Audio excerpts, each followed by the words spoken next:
name's Shelley Cardoos, and I have a little story. So I spent 12 years working in a really gray office, and I justified it because I was doing things outside of work that made me happy.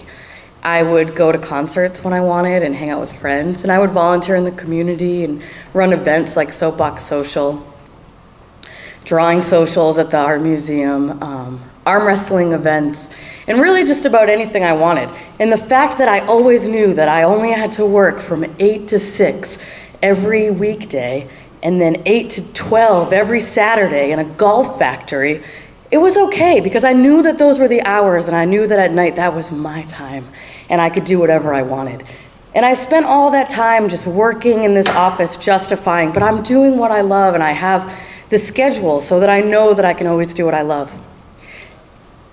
And there were people that I got to know really close because I worked there for 12 years. I managed a staff of 50 people. So it was about, I don't know, once a month that somebody gave their resignation in a company so big with about 250 employees.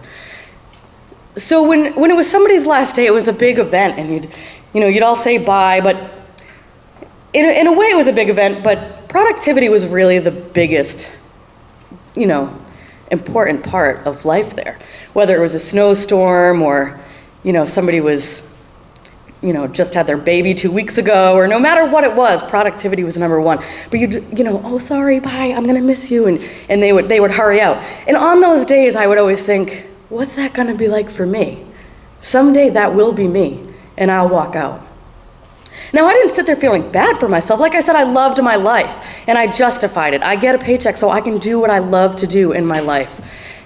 And opportunities would come, and I would get an interview somewhere in Providence, and on the way there, I'd think, oh, this could be cool. I could listen to podcasts on the way. And I'd get stuck in a little traffic, and I'd go there, and I'd be like, but this, again, is just working in an office. I'd be managing maybe less people, making a lot more money, but I'd be driving more, and I wouldn't necessarily be able to go to all those shows that I wanted to because I would spend more time in the car, and I would make these decisions. And luckily, I didn't get those jobs, so I didn't have to really make the decision. I'd get close and then and not get it, so it's fine. So an opportunity came up where I went and heard this man speak. This scrawny man from Boston came to New Bedford to talk about this new program that was gonna come into town, and it was gonna help entrepreneurs, and it sounded amazing. And when hearing him speak about it, I just thought, wow, that really could have helped me. Because on the side of this office job, I did have a business. I actually had 2 businesses. I started a t-shirt business years ago, selling Linguiça and coffee milk t-shirts and 02740 for the locals, and pretended I was Portuguese for a little while just to, put some Portuguese saying on things, Shelley Cardosa. So besides that, I also run a pop-up shop called Craftorama where I sell other people's goods. And every few years I'd think, maybe I could make this really a shop. Maybe I could keep it open. And in fact, besides that, every 3 years I write a business plan for a candy shop. I won't lie, I've been in this building before. I've gone up to MSBDC and I've written it all out, and I've figured how many tons I need to get. I have the distributors. I've figured it out, but I haven't done it. So when he came and he was talking about this program, I'm like, damn it, I want that. I want to be in that program.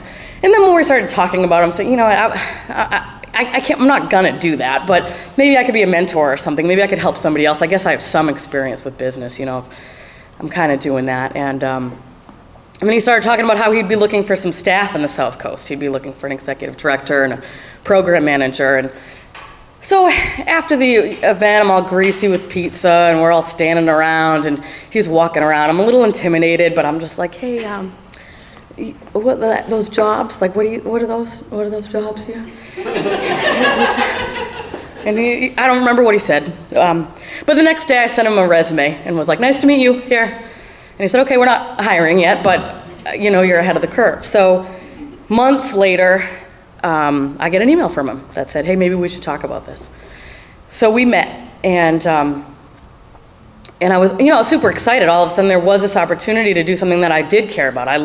It would all of a sudden be that I'd be more involved in the community, and I've always loved business, but I've also loved creativity, and there was this weird mix of it, and like I actually could be more involved. But as you can imagine, I mean, I had this job for 12 years. I had just taken out a huge 401k loan to buy a house. I just bought a car, and I had a steady job. All of a sudden I had a new manager who really saw the potential in me that hadn't been seen, and there were talks of movement that I could have been making there. So after 3 interviews of that job, it started to get really promising. And that's when I really needed a sign.